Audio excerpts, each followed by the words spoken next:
কোরআন ছাড়া অন্য কোন তন্ত্র মন্ত্র দিয়ে যারা সাজাতে চান, সম্পূর্ণ ভণ্ডামি, প্রতারণা, জনগণকে ধোঁকা দেওয়ার শামিল।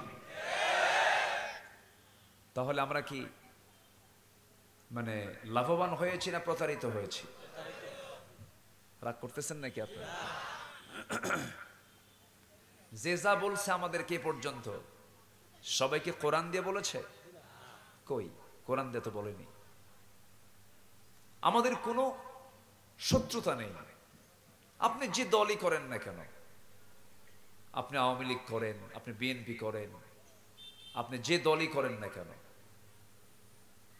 দল করেন, সমস্যা নাই। কিন্তু আপনি মুসলমান, আপনার মুখ থেকে আসতে হবে সমাজ বিনির্মাণে, রাষ্ট্র গঠনে, পরিবার গঠনে, প্রত্যেকটা জায়গায় সফল হওয়ার জন্য কোরআন দরকার।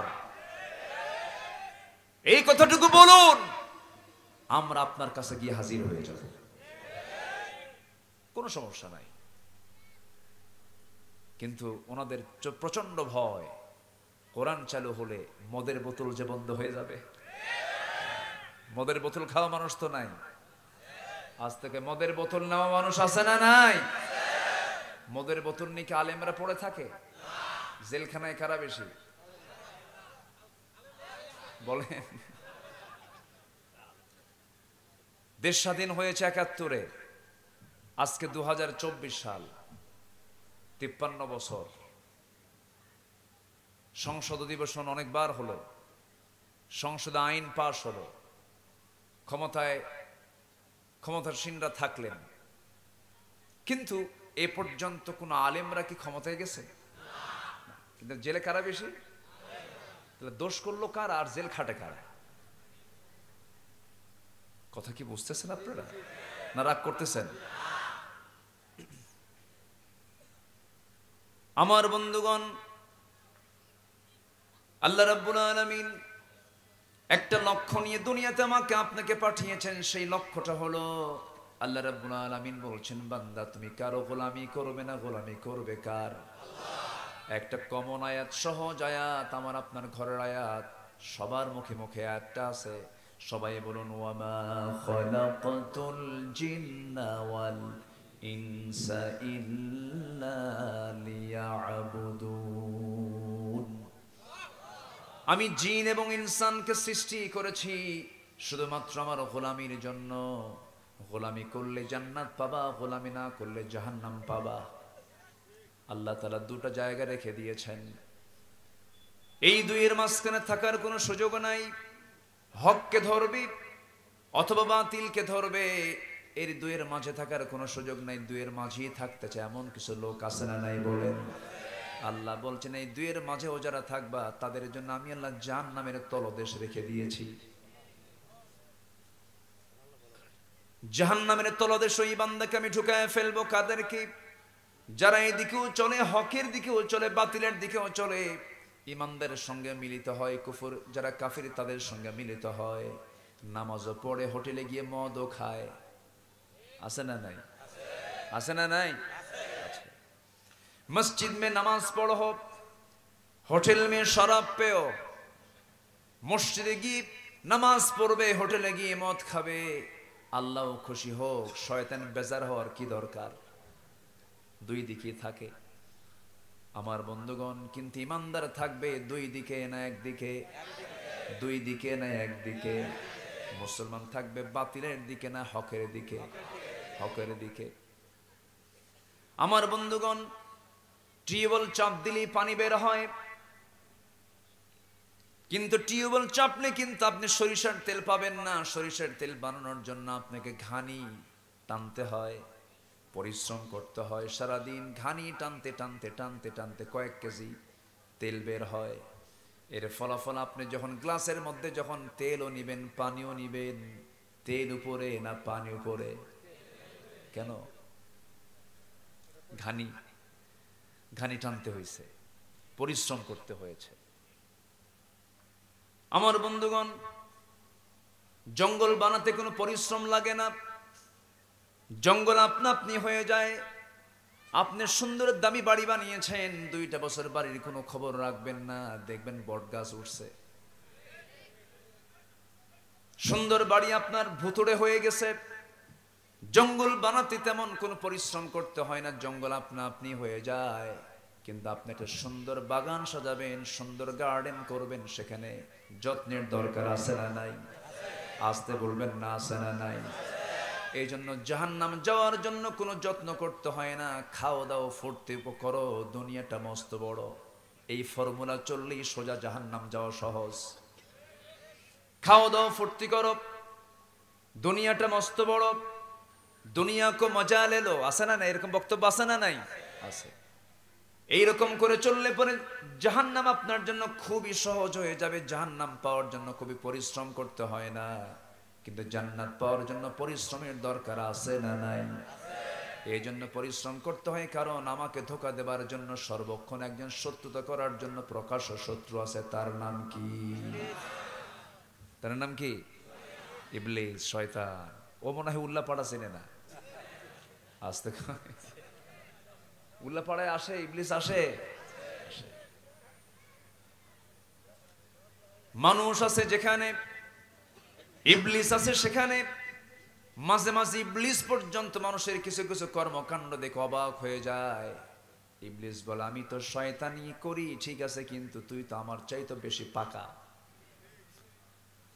শুধু আল্লাহ মানে কইছিল উসজুদু লি আদম, আদমকে মেনে নাও। শুধু আমি আল্লাহ কি ফতোয়া দিয়েছিলাম, খালাকতানি মিন নার ওয়া খালাকতাহু মিন তিন। আদমকে বানিয়েছো মাটি দিয়ে, আমাকে বানিয়েছো আগুন দিয়ে। এতটুকু যুক্তি দেবার কারণ আমি আজকে শয়তান হয়ে গেছি। কিন্তু তোরা আজকে 1 ওয়াক্ত নয়, 2 ওয়াক্ত নয়, 5 ওয়াক্ত নামাজ নষ্ট করে ফেলিস। কয়টা হুকুম অমান্য করা হলো? কয়বারে? 5 বারে 5 হুকুম অমান্য করা হলো। শয়তান শুধু বলেছিল না আমি আদমকে মেনে নেব না, আদমকে আমি সম্মানজনক ভাবে গ্রহণ করব না, সেজদা দেব না। সেই জন্য শয়তান শয়তান হয়ে গেছে, ইবলিস শয়তানের রূপ নিয়েছে। কিন্তু আজকে বান্দা সারা দিনে আজ আজান শুনতেছে, হাইয়া আলাস সালাহ, হাইয়া আলাল ফালাহ, নামাজের দিকে আয়, কল্যাণের দিকে আয়, বান্দা নামাজে যায় না। শয়তান বলে আমি অমান্য করেছি একটা হুকুম, তুই হুকুম অমান্য করতেছিস, দিনে 5 বার অমান্য করছিস তুই হুকুমগুলোকে। আমার বন্ধুগণ, আমার ভাইয়েরা, আমার জাহান্নাম নিশ্চিত করার জন্য আমরণ চেষ্টা চালিয়ে যাচ্ছে শয়তান। ওয়াসওয়াসা দেওয়ার জন্য সে প্রস্তুতি নিয়ে আছে।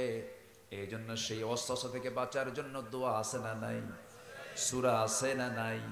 সেই সূরাটা আমরা সবাই একটু আমার সঙ্গে ঠোঁট মিলিয়ে বলুন, সবাই মিলে বলি, কুল আউযু বিরাব্বিন নাসি মালিকিন নাসি ইলাহিন নাস মিন শাররিল ওয়াসওয়াসিল খান্নাস আল্লাযী ইওয়াসফিসু ফি সুদুরিন নাস মিনাল জিন্নাতি ওয়ান নাস।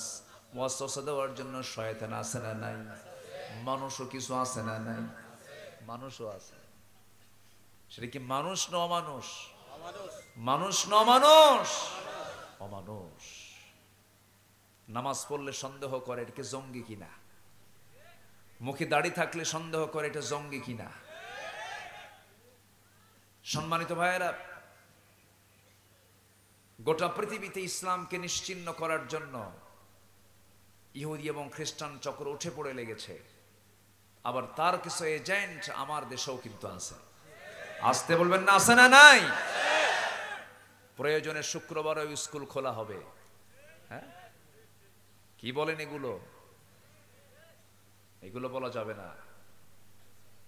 জুমার দিন 7 দিনের শ্রেষ্ঠ দিন, ঠিক কি না? আমরা জানি এই দেশে ছুটির দিন কিবার থাকে? জুমা। বলেন কিবার? জুমাবার। কিবার বলবো? জুমাবার। শুক্র 1000 বার বললে আপনি সওয়াব পাবেন না, কিন্তু জুমা যদি বলেন, এটা কোরআন কারীমের একটা সূরার নাম জুমা। জুমাবার। বলেন তো কিবার? জুমাবার। আমরা খোদা বলবো না আল্লাহ বলবো? জোরে, আরো জোরে। খোদা আপনি 1,00,000 বার বলবেন, যতটুকু না সওয়াব পাবেন, একবার আল্লাহ বলবেন তার চেয়ে বেশি সওয়াব পাবেন। জোরে বলি আল্লাহ। তাহলে শুক্রবারে জুমার দিন আমাদের একটা ছুটির দিন। কেন? এটি বিশেষ স্পেশাল ডে। এটা এই দিনে বান্দা ইবাদতের জন্য নিজেকে প্রস্তুত রাখবে। কিন্তু শুক্রবারের বিকেলের দিনে, জুমার দিনের বিকেলের সময় আড্ডা আমার দেশে কম হয় না বেশি হয়? পার্কগুলোতে, রিসর্টে।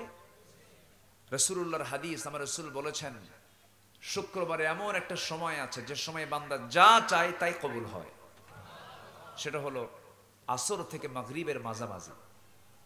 আর এই সময় আমার দেশে জুমার দিন সমস্ত শপিং, কি বলে, সমস্ত পার্ক, রিসর্ট, হোটেল, এগুলোতে আড্ডা কম হয় না বেশি হয়? বেশি হয়। সমস্ত শিশু পার্কগুলো আজকে শিশুদের দখলে নাই, সব দখল হয়ে গেছে শিশুর খালাদের কাছে। ঠিক কিনা? কোন শিশু আছে সেখানে? সব শিশুর খালারা বসে আছে। এই সমস্ত আকাম কুকাম গুলো বন্ধ করার জন্য হাজার বছর ধরে ওয়াজ মাহফিল করে বন্ধ হবে না এগুলো।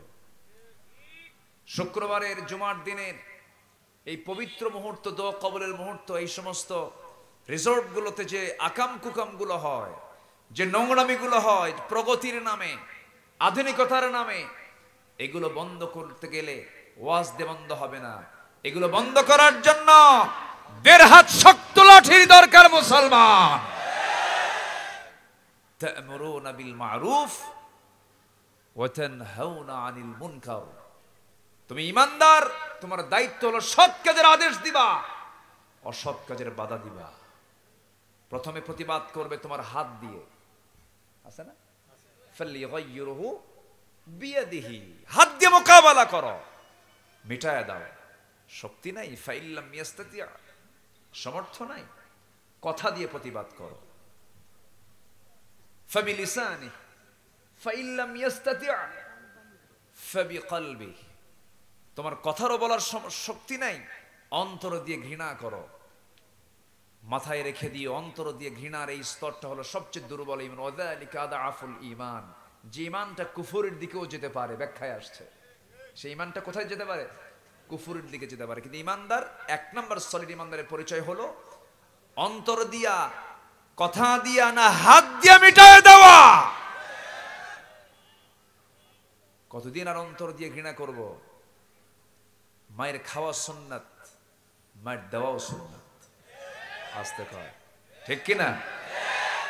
আমার নবী মক্কায় মার খাইছেন, খুব পেটন খাইছেন, মার খেয়ে খেয়ে রক্তাক্ত হয়ে গেছে। সাহাবীরা মক্কায় মার খেয়ে খেয়ে রক্তাক্ত হয়ে গেছে। পাগলের মতো বেলালকে ধরে এনে, আমি গত এই রমজানের আগের রমজান আমি ওমরায় গিয়েছিলাম। আমার আলী নূর ভাই এবার গেছেন না? আমার এক ফ্রেন্ড ছিলেন, উনি মারা গেছেন, আমার বয়সে কম। আমার আলী নূর ভাইয়ের ওয়াইফ মাত্র ২৯ বছর বয়স, ২.৫ মাসের বাচ্চা রেখে বিদায় নিয়েছেন। এখন যার তার মরণ যখন তখন, এখন আর বয়স মানে না।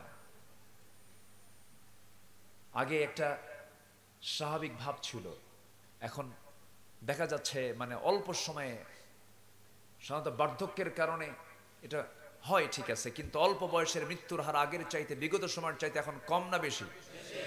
বেশি। তো আমার ওই বন্ধুটা ইন্তেকাল করেছেন। তিনি আমাকে ডাক দিয়ে বললেন, আজকে আপনাকে একটা খুব দামি একটা জায়গায় নিয়ে যাব, চলেন, একটা ইতিহাস আছে, একটা হিস্টোরি আছে। আমাকে গাড়িতে উঠালেন। তা আরবে আমরা যখন চলি তখন আমরা ডানে চলি। কোথায় চলি? ডানে। আর আমরা আমাদের কোথায় চলি? বামে চলি। তাহলে আরবে কোথায় চলে মানুষ? রাস্তায় চললে কোথায় চলে? ডানে। ডানে চলেছেন মুহাম্মদ সাল্লাল্লাহু, আর আমরা চলি কোথায়? বামে। আচ্ছা, যদি কোনো পীর সাহেব মনে করে যে আজকে আমি ডানে যাব না, বামে যাব না, ডানে যাব, হবে কাম? পীরগিরি ছুটায় দেবে। পীরগিরি কি করবে? ছুটায় দেবে। কারণ আইন তো আছে, ট্রাফিক সিস্টেম তো আছে। আপনি ডান দিকে যদি যাবেন, তাহলে আমার দেশে আইন মানলে, আমার দেশে আইন মানতে গেলে সম্মান না জরিমানা? আসতে কয়, সম্মান না জরিমানা? রাসূল বলেছেন ডানে চলো, আর আমি যদি আমার দেশে ডানে চলতে চাই তখন কি আমি সম্মান পাবো না জরিমানা দিতে হবে? এমন আইন আমার দেশে আছে, জরিমানা দিতে হয়। তো আমি ডান দিকে চলছিলাম, চলতে চলতে হঠাৎ করে একটা গাড়িটা উনি ব্রেক করলেন। উনি ড্রাইভ করতেছেন, ড্রাইভ করেই বলতেছেন, দোস্ত এই যে একটা ফাঁকা জায়গা দেখতেছেন, চতুর্দিকে বড় বড় বিল্ডিং গুলো, হাই রাইজ বিল্ডিং গুলো হয়ে গেছে, মাঝখানে যে ফাঁকা জায়গাটা বাত্তা কোরাই, সেই জায়গার নাম আমরা হিস্টোরিতে আমরা শুনেছি। উনি বলতেছেন এই জায়গাতে প্রত্যেকটা দিন উমাইয়া মনিব তার গোলাম বেলালকে নিয়ে সেই জায়গায় ধরে ধরে মারত, বেলালকে ধরে নিয়ে মারত। উমাইয়া বলল, বেলাল শুনতে পেলাম তুমি নাকি ইসলাম কবুল করেছো, কতটুকু সত্য বলো। সাইয়েদনা বেলাল সঙ্গে সঙ্গে বলছেন, আমার মনিব আপনি শুনবেন কেন, আপনি দেখেন, আশহাদু আল্লা ইলাহা ইল্লাল্লাহু ওয়াহদাহু লা শারীকা লাহু ওয়া আশহাদু আন্না মুহাম্মাদান আবদুহু ওয়া রাসূলুহু। সাইয়েদনা বেলাল বলছেন, হাসতে হাসতে মরে যাব, হাসতে হাসতে দুনিয়া থেকে বিদায় নেব, কিন্তু এই কথার বাইরে আমি বেলাল এক চুল পরিমাণ নড়ব না। এটার নাম ঈমান। এটার নাম কি? ঈমান। আর আমার দেশে দুইটা পিটন খাইলি ঈমান গেছে, আছে না নাই? কিছু টাকা একটু মেরে দিলেই গেছে, আছে না নাই? আচ্ছা, সামান্য কিছু স্বার্থের কারণে ঈমান বেঁচে ফেলে। সামান্য 10 টাকার একটা সিগারেট পেলে পরেই মিথ্যা সাক্ষী দিয়ে দেয়, এমন ইমানদার আমার দেশে আছে না নাই? বলেন, আসতে বলবেন না, আছে না নাই? ইমানদার কখনো মিথ্যা সাক্ষী দিতে পারে নাকি? ইমানদার কখনো মিথ্যার পক্ষে কথা বলতে পারে না, বেনামাজি নেতৃত্বকে মানতে পারে না।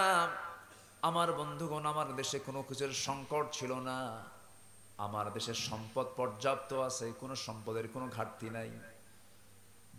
আমি গত সেপ্টেম্বরে কাতারে গিয়েছিলাম, কাতারে দেখলাম ধুধু এলাকা, কোথাও কোনো গাছ নাই। সামান্য একটা গাছ বাঁচিয়ে রাখার জন্য লক্ষ লক্ষ টাকা তাদের গাছের পিছনে খরচ করতে হয়, কৃত্রিমভাবে সেই গাছগুলোকে বাঁচিয়ে রাখতে হয়। একটা গাছের পিছনে লক্ষ লক্ষ কোটি কোটি টাকা তারা একটা বাগান সাজানোর জন্য খরচ করে। কিন্তু আমার দেশের মাটিতে পা দিলেই যেখানেই যাব, সবুজে সবুজে সম্পূর্ণ শ্যামলা, শস্য শ্যামলা, সোনার বাংলা। এমনি গাছগাছালি গড়ে ওঠে, এমনি গাছগাছালি হয়ে ওঠে। একটু ন্যাচারাল দৃষ্টিতে আমরা যদি একটু গভীর দৃষ্টিতে বাংলার জমিনের দিকে তাকাই, আমার মনে হয় নববধূর মতো সাজিয়ে আছে বান্দরবন। আল্লাহু আকবার বলে। এত সুন্দর সাজানো গোছানো আমার দেশ, সব ছিল আমার দেশে। তেলের খনি, কয়লার খনি, গ্যাসের খনি, সোনার খনি, সব ছিল। কিন্তু একটা খনি সবচাইতে বেশি আকার ধারণ করেছে, সেটা হলো চোরের খনি। আমার দেশে চোরের খনি আছে না নাই? এজন্য জাত হন সব তলা নাই, তো খালি দেশ থেকে পাচার হয়। দেশ থেকে কি হয়? যারা দেশ থেকে পাচার করে, যারা দেশ থেকে সম্পদ পাচার করে, যারা বলে আমরা দেশপ্রেমিক, ভণ্ডামি এগুলো। তুমি চোর, অন্তত চুরি করে দেশে রাখো। আমি চুরি করতে বলছি না, আবার আপনারা ভাবেন না যে আমি চুরি করতে বলতেছি। দেশের সম্পদ দেশে রাখো। দেশের টাকা যারা বাইরে পাচার করে, তারা দেশের শত্রু, জাতির শত্রু। তারা, তাদের মুখে দেশপ্রেমিকের কথা মানায়, দেশপ্রেমের কথা তাদের মুখে মানায় না। আমার দেশের মানুষ যদি দেশকে মহাব্বত করত, প্রকৃত মহাব্বত যদি করত আমার দেশের মানুষ, দেশ অনেক দূর এগিয়ে যেত। আসতে বলেন জোরে কোন ঠিক কিনা? স্বপ্ন দেখে আমেরিকা, স্বপ্ন দেখে কানাডা, স্বপ্ন দেখে ইতালি, স্বপ্ন দেখে ইউকে, ইউনাইটেড কিংডম। লন্ডনে যদি যেতে পারতাম, আমেরিকায় যদি যেতে পারতাম, স্বপ্নের দেশ, সোনার দেশ মনে করে তারা। না, গোটা পৃথিবীর দ্বিতীয় বৃহত্তম মুসলিম জনপদ বাংলাদেশ। এই বাংলাদেশ, এই সুন্দর সাজানো 55,000 বর্গমাইলের সোনার বাংলাকে যদি সততা, নিষ্ঠার, সৎ নেতৃত্বে যদি সাজানো যেত, গোটা পৃথিবীর মানচিত্রে এক উন্নত দেশ হতো আমার সোনার বাংলাদেশ। কিন্তু কি বেশি? চোর বেশি। আচ্ছা বলেন তো, আমার দেশে মানুষ বেশি না চোর বেশি?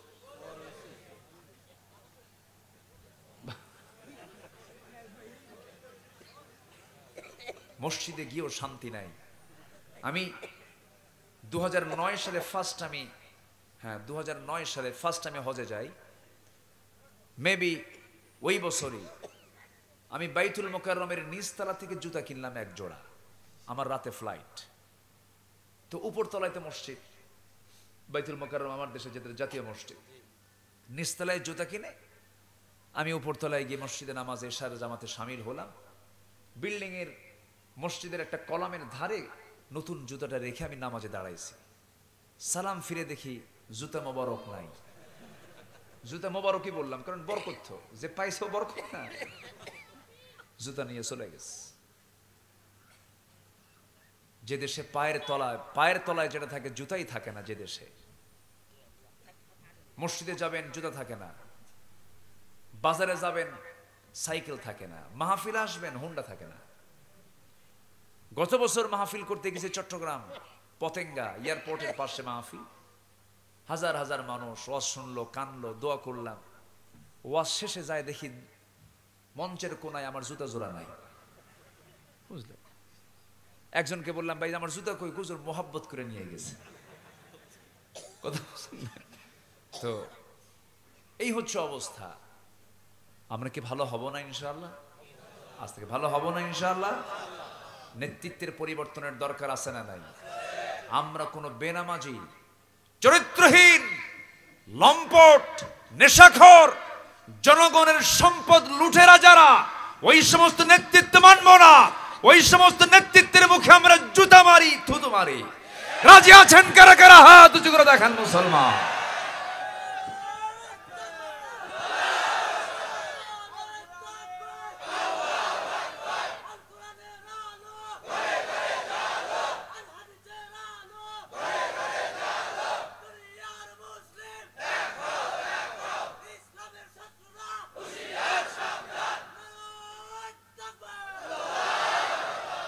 আল্লাহ কবুল করুন, জোরে বলে আমিন, আরো জোরে আমিন।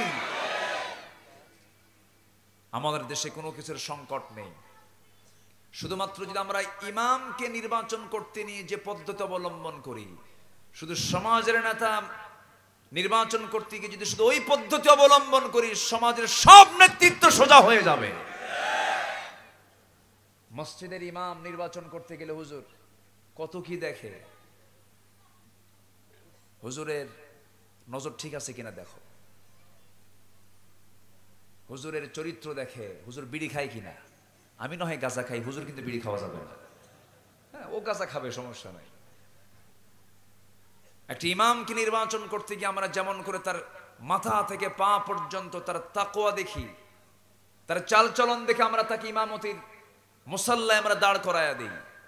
ইমামের নেতৃত্ব নিতে গিয়ে যেমন আমরা এত কিছু পরখ করে দেখি, সমাজের যারা নেতৃত্ব দেবে তাদেরকেও দেখার সময় হয়েছে এখন। আমরা নেতা ঠিক করি, দেশ ঠিক হয়ে যাবে। আমার দেশে এই মুহূর্তে এখন নেতা বেশি না কর্মী বেশি? কোনো কর্মী নাই, সব নেতা। সব কি নেতা? কষ্ট পাচ্ছেন নাকি আপনারা? মসজিদে নেতা বেশি না কর্মী বেশি? মসজিদে মসজিদে মসজিদে মুসল্লি বেশি না ইমাম বেশি? ইমাম বাদে সব কি? তাহলে নেতা কয়জন মসজিদে? নেতা কয়জন? লক্ষ লক্ষ লোক যদি জমা হয়ে যায় মসজিদ, ইমাম হবে কয়জন? এখন কেউ মানে? সমাজে কেউ মানে? নেতা একজন মানে? নেতা একজন দাঁড়ায় গেছে, আরেকজন দাঁড়ায় গেছে, দুইটা গ্রুপ, একই দল দুই গ্রুপ, কুত্তা গ্রুপ, শিয়াল গ্রুপ। সিএনএ মারামারি, কিলাকিলি, ঘুষাঘুষি আছে না নাই? গোলাগুলি, হাত কেটে নেয়, পা কেটে নেয়, গ্রুপিং। কেন? এটার মূল কারণ হলো নামাজ থেকে শিক্ষা নেয়নি ওরা, ঠিক কিনা? ওদের মধ্যে যদি নামাজ থাকতো তাহলে এই গ্রুপিং থাকতো না। নামাজ থেকে যদি নেতৃত্ব নিত তাহলে সমাজের মধ্যে বিশৃঙ্খলা হতো না। কষ্ট পাচ্ছেন নাকি? আলোচনা চালাবো। মাহফিল মাহফিল এটা প্রথম না আলিনুর ভাই? আলহামদুলিল্লাহ, এটা প্রথম। এই মাহফিল প্রত্যেক বছর হবে ইনশাআল্লাহ। আমাকে আলিনুর ভাই বলছেন আপনি প্রত্যেক বছর আসবেন, আমি আসবো? আসবো? আচ্ছা, দেখা যাক ইনশাআল্লাহ। পহেলা মে না, আজকে পহেলা মে, শ্রমিক দিবস। শ্রমিকদের লিডার ছিলেন মুহাম্মদ সাল্লাল্লাহু। শ্রমিক হয়ে নেতা হতে হবে। শ্রমিক লিডার, শ্রমিক আগে হতে হবে। আপনি গার্মেন্টসের মালিক হয়ে আপনি শ্রমিক নেতা হবেন কেমনে? ঠিক কি না? হ্যাঁ, গার্মেন্টসের মালিক কি শ্রমিক হয়? শ্রমিকদের লিডার ছিলেন মুহাম্মদ সাল্লাল্লাহু।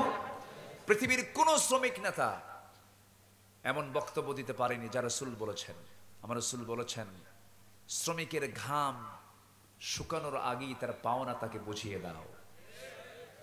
এমন দামি কথা পৃথিবীর কেউ বলতে পেরেছে? পরিবেশ নিয়ে রাসূল বলেছেন, আবহাওয়া নিয়ে, পরিবেশ নিয়ে বলেছেন, যদি জানো কাল কিয়ামত আজকেও গাছ লাগাও। এমন দামি কথা পৃথিবীর কেউ কি বলতে পেরেছে? আমরা বলি নেলসন ম্যান্ডেলা হলো বর্ণবাদী বৈষম্য দূরকরণের নেতা, ভুল কথা। আমার রাসূল ছিলেন মদিনার ইমাম, মুয়াজ্জিন ছিলেন কে? আসতে বলেন, কে কে ছিলেন? বেলাল কি ধলা না কালো? রাসূল কি ধলা বলা যাবে না, ফর্সা বলা যাবে না, এমন সুন্দর, যার চাইতে সুন্দর মানুষ পৃথিবীতে আর নাই। যেরকম সুবহানাল্লাহ। এত মহা সুন্দরের পাশে একজন নিগ্রো আফ্রিকান কালো হাবশি বেলালকে রাসূল মনোনয়ন দিলেন, তাকে মুয়াজ্জিন বানালেন। বর্ণবাদী বৈষম্যের নেতা কেউ না, মুহাম্মদ সাল্লাল্লাহু আলাইহি ওয়াসাল্লাম। আমার নবীজি যখন শুনতে পেলেন বেলালকে ধরে নিয়ে গেছে, মনে আছে আপনাদের? ধরে নিয়ে গেছে, ওই জায়গাটা আমাকে সেই বন্ধু দেখায় দিলেন। সেই জায়গায় প্রত্যেক দিন ধরে নিয়ে আসতো, বলা হতো বেলাল ইসলাম ছেড়ে দাও। যে রশি দিয়া উটের গলায় বাঁধা হতো, যে রশি, সেই রশি বেলালের গায়ে, বেলালের গলায় বেঁধে টেনে টেনে হেঁচড়ে হেঁচড়ে নিয়ে আসা হতো। সেই তপ্ত বালুতে শুয়ে রেখে, চিৎ করে শুয়ে রেখে বুকে পাথর রাখা হতো। প্রচন্ড খড়তাপে বালুর উপরে সূর্যের তাপ, পিঠ ঝলসে যেত, বুকের উপরে পাথর চাপা দিয়ে রাখতো। সাইয়েদনা বেলাল এই অত্যাচারগুলো সহ্য করতেন অকপটে। কোন আওয়াজ তার মুখ থেকে বের হতো না, তার মুখ থেকে আওয়াজ শুধু বের হতো লা ইলাহা ইল্লাল্লাহ, লা ইলাহা, আরো জোরে লা ইলাহা, সুবহানাল্লাহ ওয়ালহামদুলিল্লাহ, লা ইলাহা, লা ইলাহা ইল্লাল্লাহু মুহাম্মাদুর রাসূলুল্লাহ সাল্লাল্লাহু আলাইহি ওয়াসাল্লাম। সাইয়েদনা বেলালের যখন এই অনর সিদ্ধান্ত যখন মনি উমাইয়া দেখতে পেল, উমাইয়া বলে ফেললো, বেলাল আজকে তোকে দুনিয়া থেকে বিদায়ী করে দেব রাগ করে। যখন বেলালের মুখ থেকে বারবার আল্লাহর নামের জিকির বের হচ্ছিল, কিতাবের মধ্যে আসছে, বাম হাতটা তার মুখের মধ্যে ঢুকায় দিয়া টান মেরে জিব্বা বের করে, জিব্বার ভিতরে বাবলা গাছের কাঁটা জোর করে ঢুকায় দিয়েছে। ফিঙ্কি দিয়ে রক্ত পড়া শুরু হয়ে গেছে, বেলালের জিব্বা বন্ধ হয়ে গেছে। উমাইয়া মনি বলতেছে, বেলাল তোর জিহ্বা অচল করে দিলাম, তুই আল্লাহর জিকির করবি কেমনে? সঙ্গে সঙ্গে তার শাহাদাত আঙ্গুলি উঁচু করে বুঝায় দিচ্ছেন ইশারা করে উমাইয়া মনি, ওরে উমাইয়া তুই আমার জিহ্বা অচল করলে কি হবে? আমি আমার আল্লাহর নামটা আমি আমার দিলের মাকামে আমি জমা করে রেখে দিয়েছি। যেরকম সুবহানাল্লাহ। আমার ভাইয়েরা, ঈমান তেমন একটা জিনিস, ঈমান শুধু আনলেই হবে না, ঈমানকে যত্ন করতে হবে। যত্ন ছাড়া ঈমানের কোনো মূল্য নাই। যত্ন করতে হবে, লালন করতে হবে, ঈমানের মেহনত করতে হবে। আল্লাহ রাব্বুল আলামিন এই জন্য এক জায়গায় বলছেন, ইয়া আইয়ুহাল্লাযীনা আমানু আমিনু। আর এক জায়গায় বলছেন, আহাসিবান নাসু আইয়ুতরাকু আইয়াকুলু আমান্না ওয়া হুম লা ইফতানুন। এই সমস্ত আয়াত প্রমাণ করে ঈমান আছে যার পরীক্ষা আছে তার, ঈমান নাই যার পরীক্ষা নাই তার। ঈমান যদি থাকে পরীক্ষা অবশ্যই হবে। এই পরীক্ষা নিবেন এই ওয়াদা করেছেন কে? ওয়ালানাবলুওয়ান্নাকুম। থাক মুরব্বী, আপনার কষ্ট হচ্ছে না? আল্লাহু আকবার। ওনার বয়স 84 বছর, কিন্তু উনি আমার চেয়েও সুস্থ, কোনো অসুখ বিসুখ নাই। উনি গরুর ঘাস কাটে এখনো। আলহামদুলিল্লাহ বলবেন না? ওনার সিম্পল লাইফ কিছু বসে শুনলাম। উনি এখনো 1 মাইল 1.5 মাইল 2 মাইল হাঁটেন, কোনো ক্লান্তি নেই। এই উল্লাপাড়ার সকল ইমামদের তিনি ইমাম, আলহামদুলিল্লাহ। শাইখুশ শুয়ুখ, বুড়াদের বুড়া, বুড়াদের বুড়া, আলহামদুলিল্লাহ। আল্লাহ তুমি তার হায়াতে বরকত দিয়ে দাও, তাকে সুস্থ রাখো, নিরাপদে রাখো। তিনি এখনো তারাবি নামাজ পড়ান কোরআন দিয়া। সুবহানাল্লাহ বলবেন না? কত পারা কোরআন? 30 পারা কোরআন তার সিনায়। আলহামদুলিল্লাহ বলবেন না? তা তিনি ছোটবেলায় মুখস্থ করেন নাই, কামেল পাশের পরে করছেন। আল্লাহু আকবার। আমি তো অবাক হয়ে গেলাম, কি এনার্জি তার ভিতরে। আল্লাহ কি তার মধ্যে কি এনার্জিটা দিয়েছেন, কি আগ্রহ, তীব্র আকাঙ্ক্ষা দিয়েছেন। হ্যাঁ জি, আল্লাহ কবুল করুন, জোরে বলি আমিন। 84 বছর বয়সে বয়োবৃদ্ধ জ্ঞানবৃদ্ধ বসে বসে আলোচনাগুলো শুনতেছে।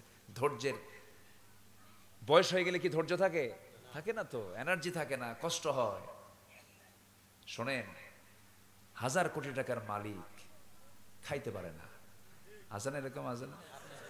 আপনি কি দুধ খেতে পারেন? পারেন। আর আমি ডাক্তারের কাছে গেলে দুধ খাবেন না, বুঝলেন? যার পেটে দুধ সয় তার পেটে লোহাও সয়, ঠিক কিনা?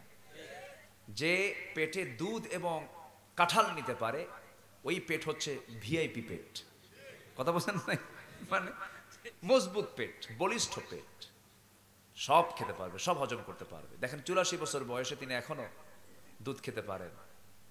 আর 1000 কোটি টাকার মালিক, মাত্র 40 বছর বয়স, এখানে ফুটা, এখানে ফুটা। আসে না? আসে না? কিছু হইলে পরেই সিঙ্গাপুর, আর বেশি কিছু হইলে পারে সিঙ্গাপুরের মাউন্ট এলিজাবেথে চলে যায়। আর মাউন্ট এলিজাবেথে মালাকুল মজ্জা বসে থাকে। মানে ওখানে নাম শুনলে, মাউন্ট এলিজাবেথের নাম শুনলে মনে হয় ও মরতে গেছে ওই জায়গায়, ঠিক আছে? মাউন্ট এলিজাবেথ মানে কি? ওটা ওটা মালাকুল মউতের জায়গা। 1000 কোটি টাকার মালিক, লাভ কি? খেতে পারে না। আল্লাহ গরিবকে দিয়েছেন খাবার আর ধনীকে দিয়েছেন টাকা। আল্লাহ ধনীকে বলেন তুই টাকা দেখবি, আর আমার গরিব বান্দাগুলোকে আমি খাওয়া দেখায় খাওয়াবো। আল্লাহু আকবার বল। গরিব বেশি খায় না ধনী বেশি খায়? হ্যাঁ। শহরের মানুষ নাস্তা করে, কি করে? নাস্তা করে মুলা দিয়া। কি দিয়া? কি দিয়া করে? মুলা দিয়া। মুলা দিয়া নাস্তা। গ্রামের এক লোক দেখতে গেছে, তার অসুস্থ আত্মীয় শহরে থাকে, যায় দেখে অসুস্থ, কিন্তু তার চেহারা খুব সুন্দর, মানে যত্ন থাকে তো, রোদ্রে যায় না, একদম খুব মানে সুন্দর চেহারা। তো তার নাকি ডায়াবেটিস হয়েছে, ও ডায়াবেটিস বোঝে না, যায় দেখে যে এরকম অসুস্থ কিন্তু চেহারা সুন্দর। এখন এই গরিবটা বলতেছে আল্লাহ এই অসুখটা তো আমারও হওয়া দরকার, ডায়াবেটিস হয়েছে, এত সুন্দর চেহারা, আমার তো ডায়াবেটিস নাই। মানে গরিবটা বোঝেও না যে ডায়াবেটিসটা কি। আল্লাহু আকবার বলবেন না? সুস্থতার মতো বড় রিজিক পৃথিবীতে নাই। কি কি নেবেন আপনি? 1000 কোটি টাকার মালিক খাইতে বসে, সহকারী কয়, পিএস কয়, বস এই যে আঙ্গুর দেখতেছেন 1 কেজি, খাবেন কিন্তু একটা, দুটা খাইলে কিন্তু ইনসুলিন নিতে হবে, ইনসুলিন। একটা খায় আর ইতিমের মতো ছায়া থাকে, আহারে আঙ্গুর আমার কপালে নেই। কি কথা বোঝেন না? আর গ্রামের যদি কোনো চাষিকে যদি সকালবেলা চাষ করে 9টার দিকে এসে যদি ওর সামনে 1 কেজি আঙ্গুর দেওয়া হয়, ও কি চাবাবে না গিলবে বলে?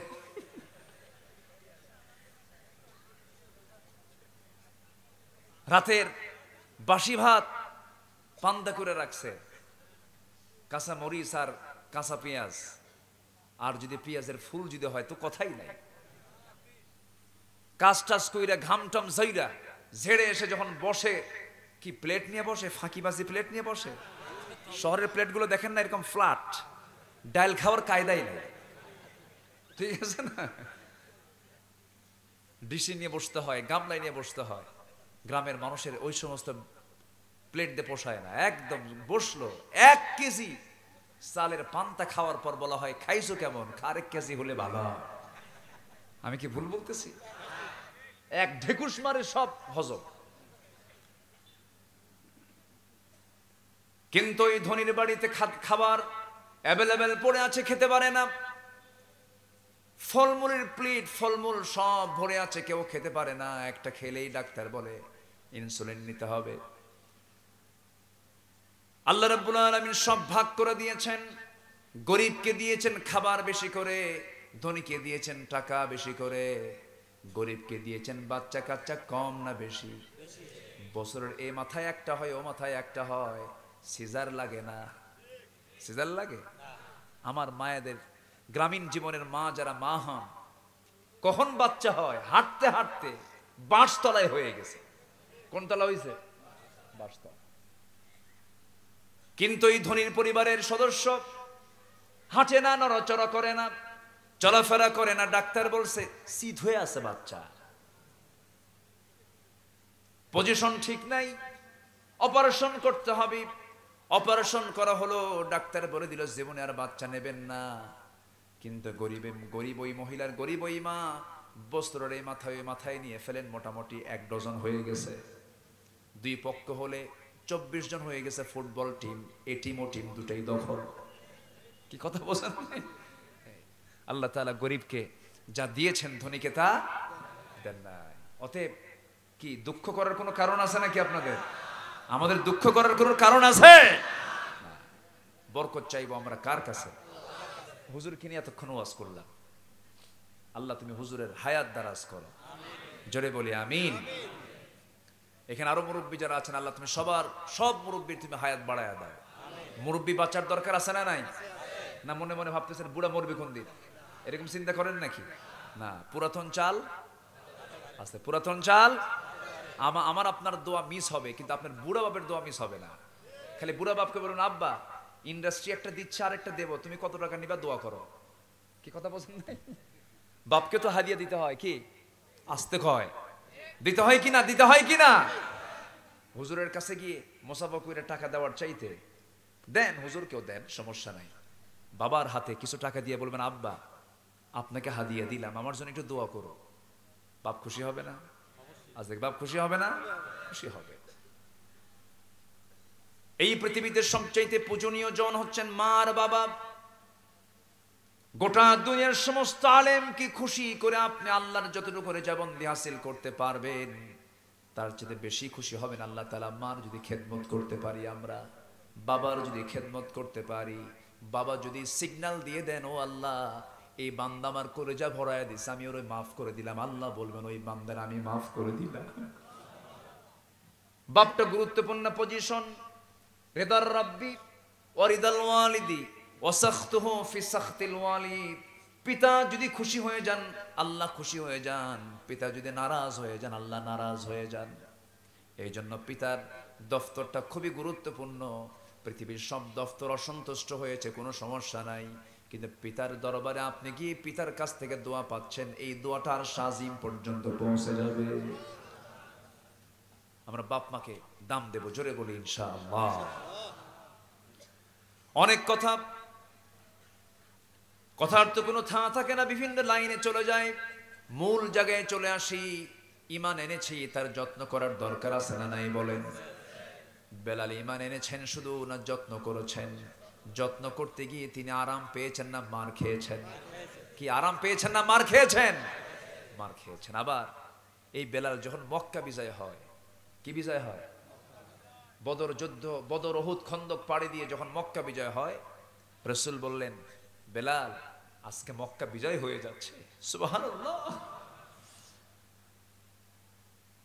কষ্ট যদি করি আমরা, আমাদেরকে ফলাফল আল্লাহ দিবেন না? আসতে বলবেন না দেবেন না? আমার বিশ্বাস টুডে এন্ড টুমরো বাংলার জমিন আল্লাহর দিন কায়েম হবে ইনশাআল্লাহ। জোরে বলি ইনশাআল্লাহ। যে দেশে আলেমদের রক্ত পড়েছে ঝরেছে, যে দেশে আলেমদের রক্ত ঝরেছে, শহীদের রক্ত ঝরেছে, সেই দেশে আল্লাহর দিন কায়েম হবে হবে ইনশাআল্লাহ, কোনো সন্দেহ নাই। সম্মানিত ভাইয়েরা, কিন্তু শর্ত হলো ঈমান এনেছি, আমরা যত্ন নেব। জোরে বলি ইনশাআল্লাহ। আল্লাহ বলছেন, বান্দা তুমি 3টা কাজ করে আসো, 4টা কাজ করে আসো, আমি তোমাকে আমার দফতর থেকে ইমানদারের সার্টিফিকেট দেব। যেরকম সুবহানাল্লাহ। কে বলছেন? আসতে বলবেন, কে বলছেন? তুমি যে প্রকৃত মুমিন, একজন জমি কেনে, আল্লাহ তাকে বরকত দিয়েছেন, খালি হিংসা করে, জানো? ভালো না, ভালো না। আছে কিনা, আছে কিনা বলেন তো, আছে কিনা? আছে। হিংসা করে।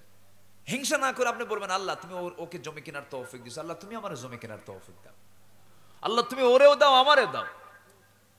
ওই বাড়ির কয়েকটা ছেলে শিক্ষিত হয়েছে, আরে শিক্ষিত হলে হবে কি, ওরা কি মানুষ ভালো নাকি? মানে একটা দোষ বের করবে, আছে না নেই বলেন তো, আছে না নাই? আছে। হিংসা করে লাভ নাই। হিংসা করব তো আমি হেরে যাব। হিংসা না করে আমরা উদার হব। জোরে বলি ইনশাআল্লাহ। একটা উদাহরণ মনে পড়লো, আগের যুগের মানুষ ঘোড়ায় চড়ে বিয়ে করতো, তাই না? ঘোড়ায় চড়ে যেত। আপনি কিসে চড়ছেন? গরুর গাড়িতে। উনি গরুর গাড়িতে না? আচ্ছা, তাই? আলহামদুলিল্লাহ, আলহামদুলিল্লাহ। গরুর গাড়িতে করে উনি বিয়ে করছেন। তো ঘোড়ায় চড়ে গরুর গাড়িতে করে আগে বিয়ে শাদী হতো। তো এক বেচারি, ওই গ্রামের এক বেচারি বিয়ে করবে, তো এক মুরব্বীর ঘোড়া আছে, তার কাছে গিয়ে বলতেছে যে, মুরব্বী ঘোড়াটা দিবেন, আমার অমুক দিন বিয়া, কে তোর আমি ঘোড়া দেবো না, যা। তো এই বেচারে গিয়ে কদরের রাত্রে গিয়ে বলতেছে, আল্লাহ আজকে রাতে তোমার কাছে কিচ্ছু চাওয়া নাই আমার, বুড়ার জন্য ঘোড়া মরে। বুড়ার জন্য কি মরে? এই দোয়া করে আসছে। বাড়িতে এসে দেখে মার চোখে পানি, মা কান দেখে, মা কান্দো কেন? কে বাবা তোর গরু মরছে। কি মরছে? মালাকুল মউত ঠিকই আসছে। ঘোড়ার কাছে না গরুর কাছে? কার গরু? যে দোয়া করছে, যে দোয়া করেছে। হিংসা করলে অন্যের ক্ষতি না নিজের ক্ষতি? নিজের ক্ষতি। হারাম কামায়ের কোনো আরাম নাই। যে দামে কেনা সেই দামেই বেচা। একশোর গোটা রাত পরিশ্রম কইরা, খুব রিস্ক নিয়ে, হাই রিস্ক নিয়ে ঘোড়া একটা চুরি করে আনছে বাড়িতে। সকাল হয়ে গেছে, ছেলেকে ডাক দিয়ে বলে, বাজান গোটা রাত পরিশ্রম করছে, ঘোড়াটা আনছি চুরি কইরা, বাবা তুই একটু ঘোড়াটা বেচে আয়, আমি একটু ঘুমাই। ছেলেকে পাঠায় দিছে বাজারে ঘোড়া বিক্রি করার জন্য। এক বিক্রেতা এসে বলে, ভাই ঘোড়ার দাম কত? এত। ঠিক আছে, সব মিটমাট ঠিক আছে, কিন্তু ঘোড়াটা একটু দেখতে হবে তো, ঘোড়ায় চড়ে আমি একটু একটা চক্কর মারি। তো ঘোড়ার উপরে চড়ে একটা চক্কর মারছে, এমন চক্কর মারছে, এমন দূরে গেছে আর আসে না। সন্ধ্যা হয়ে গেছে, ঘোড়ার ফেরত নাই। চলে আসছে বাড়িতে। বাপ বলে, বাজান ঘোড়ার দাম কত পাইলা? কাব্বা যে দামে কেনা সেই দামেই বেচা। কি যে দামে কেনা সে দামেই বেচা, কোনো লাভ নাই। হারামের কোন আরাম। আমরা ইমানটাকে যত্ন করব। জোরে বলি ইনশাআল্লাহ। ইমানের যত্ন আমরা করব। ইমানের জন্য আমরা প্রয়োজনে দুনিয়া থেকে বিদায় নেব, বাতিল শক্তির কাছে মাথা নত করব না। যেমন করে সাহাবীদের জীবনগুলো আমরা দেখেছি, শুনেছি, তাদের ইতিহাসগুলো আমরা কিতাবের মধ্যে পড়েছি। হাসতে হাসতে দুনিয়া থেকে বিদায় নিয়েছেন, কিন্তু বাতিলদের কাছে মাথা নত করেন নাই। কে না জানেন ইতিহাসগুলো কম বেশি, সবার কম বেশি জানা আছে। বেলাল মারা যান নাই, কিন্তু মরার মতো হয়ে গিয়েছিলেন। রাসূল বললেন, ও সাহাবীরা কে আছো, আমার বেলালকে মুক্ত করে আনবে, আল্লাহ তাকে জান্নাত দিয়ে দিবেন। সাইয়েদনা আবু বকর কোটি কোটি টাকার মালিক ছিলেন, মিলিয়নার ছিলেন, বিলিয়নার ছিলেন। নবীর সামনে দাঁড়িয়ে বলছেন, ইয়া রাসূলুল্লাহ আপনি যখন জান্নাতের কথা বলে দিলেন, কোনো চিন্তা নাই, যা লাগবে আমি আবু বকর বেলালকে মুক্ত করে আনব। তার মনিব মাইয়ার সামনে গিয়ে স্বর্ণ মুদ্রার নিক্ষেপ করলেন তার মুখের উপরে। বলেন উমাইয়ারে কত স্বর্ণ মুদ্রা লাগবে, সব তোকে দিয়ে দেব, জান্নাতটা কিনে নিয়েছি, আমার বেলালকে তুই মুক্ত করে দে। বেলালকে মুক্ত করে এনে নবীর সামনে হাজির করালেন।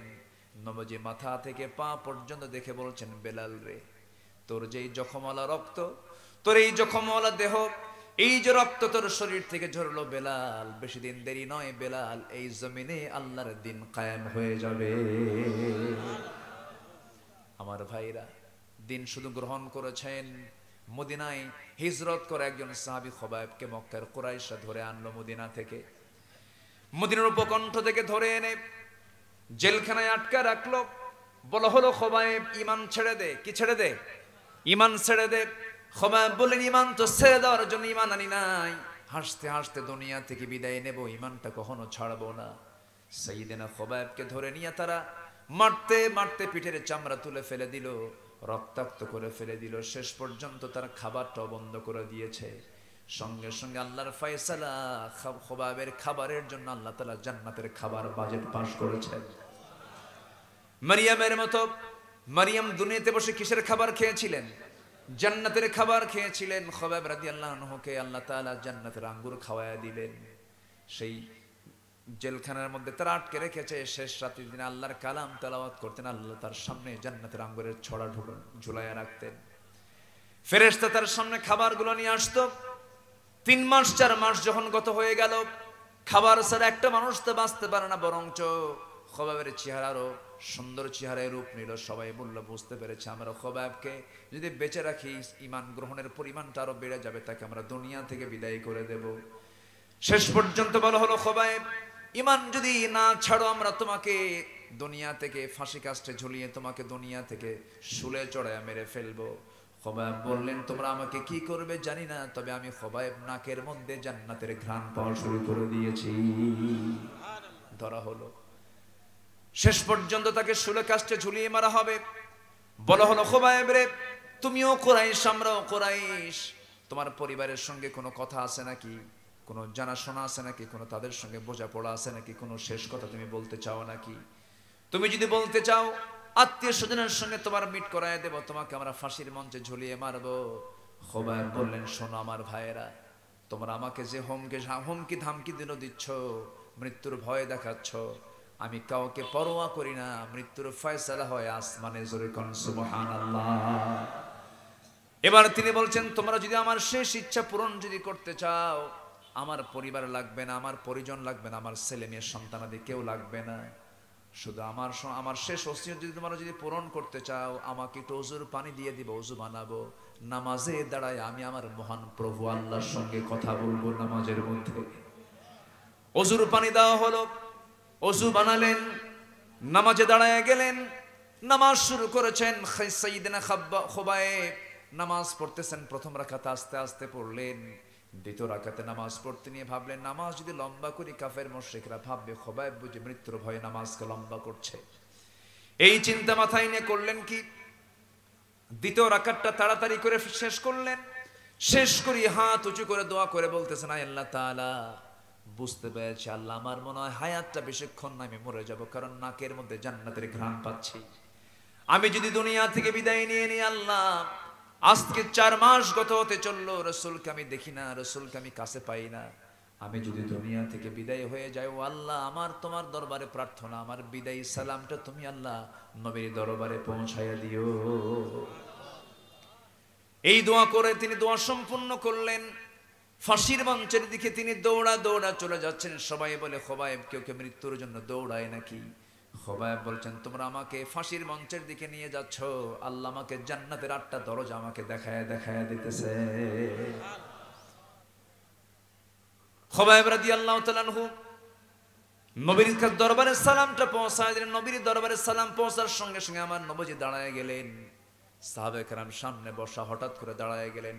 রাসূল বলছেন, সালামুন আলাইকা ইয়া খবাইব, সালামুন আলাইকা ইয়া খবাইব, হে খবাইব তোমাকে সালাম, হে খবাইব তোমাকে সালাম। এই সালাম শোনার সঙ্গে সঙ্গে সাইয়েদনা ওমর ফারুক বলছেন, ইয়া রাসূলুল্লাহি, আমাদের খবাইবের কি হয়েছে যার জন্য আপনি সালাম তাকে বারবার দিচ্ছেন, এর কারণটা কি? রাসূল বলছেন, আমার সাহাবীরা রে, আমার খোবাব তো দুনিয়াতে বেঁচে নাই, জান্নাতের পাখি হয়ে জান্নাতের মধ্যে আমার খোবাব উড়ে বেড়াতেছে। খোবাবকে ধরে নিয়ে শুলে কাস্টে ঝুলানো হলো, 2 হাত 2 পা বাঁধা হলো।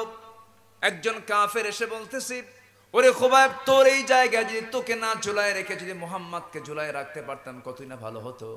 নবীর প্রতি তার কি প্রেম, নবীর প্রতি তার কি মোহাব্বত। নবীর বিরুদ্ধে এমন কথা শোনার সঙ্গে সঙ্গে করলেন কি, হাতে কোনো বল নেই, কারণ হাতটা বেঁধে ফেলে দিয়েছে। পায়ে কোনো শক্তি নেই, পায়ে তার শিকল লাগানো। এই সময় করলেন কি, ওই সাহাবী খোবাব মুখের ভিতরে অনেকগুলো থুতু জমা করলেন। জমা করে যে ব্যক্তি নবীর বিরুদ্ধে কথা বলেছে তার মুখ বরাবর থুতু নিক্ষেপ করে বলছেন, ওরে জাহান্নামের নরকীট, তুই জেনে রাখিস আমার চোখের সামনে আমার নবীর একটা পশমের ক্ষতি হবে, আমি তাকে হালে ছেড়ে দিতাম না। এই আচরণ করার সঙ্গে সঙ্গে একজন কাফের এসে সাইয়েদনা খোবাইবের ডান হাতে একটা আঘাত করলো, হাতটা ছিটকে পড়ে গেল। বাম হাতে আঘাত করলো, বাম হাত ছিটকে পড়ে গেল। সঙ্গে সঙ্গে খোবাবের মুখে আওয়াজ দিয়ে দিয়ে হাসির আওয়াজ শোনা যাচ্ছে। সবাই বলল, খোবাইব, তোমার একটা করে হাত কাটতেছে, তুমি চিৎকার মেরে মেরে হাসো কেন, কি হয়েছে? খোবাইব বলছেন, তোমার আমার একটা করে অঙ্গ হানি করে দাও, আল্লাহ তাআলা আমার জান্নাতের ভিতরে জান্নাতের হুরগুলো আমাকে একটা একটা করে দেখায় দেখায় দেয়।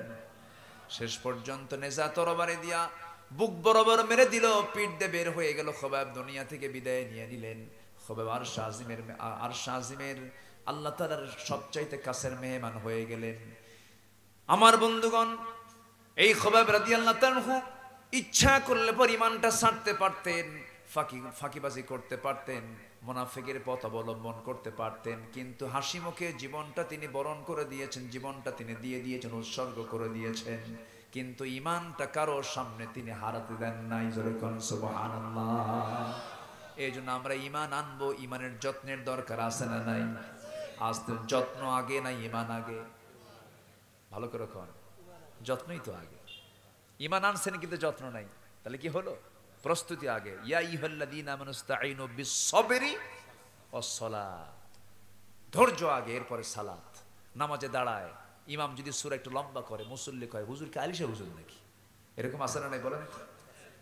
নামাজ যদি লম্বা করে মাঝে মাঝে পিছন থেকে লোকমা দেয়, এরকম আছে না নাই? মানে বুঝায় দেয় হুজুর তাড়াতাড়ি নামাজ শেষ করেন। তাহলে এখন বলেন, তাহলে কি ধৈর্য আগে না নামাজ আগে? ধৈর্য আগে। মাহফিলে ওয়াজ শোনা আগে না ধৈর্য আগে? আপনি যদি না বসতেন তাহলে কি ওয়াজ করতে পারতাম আমি? ওয়াজ মাহফিল হতো? এই যে ধৈর্য নিয়ে বসে আছেন, এটা বিশাল বড় একটা উপকার, বিশাল বড় একটা ঈমানের গুণ। এটা বলি আলহামদুলিল্লাহ, জোরে বলি আলহামদুলিল্লাহ। সম্মানিত ভাই, দিয়েন না ফ্যান, এটা ক্ষতি হবে আমার। আর একটু ঘেমে যাই, সমস্যা নাই। হ্যাঁ, ফ্যান দেওয়ার দরকার নাই। ফ্যান দিলে এই ঠান্ডা বাতাসটা বসে যায়, ওই যে ঘামগুলো বসে ঠান্ডা লেগে যায়, সমস্যা হয়। মাহফিল তো আর এক রাত না, মাহফিল তো সব রাত। আগামীকালকে মাহফিল বেশি দূরে না, মাত্র বরিশাল, তাই না? হ্যাঁ, ধান নদী খাল এই তিনে বরিশাল। আগামীকালকে মাহফিল আছে, তো আমি শেষ করে দিই নাকি?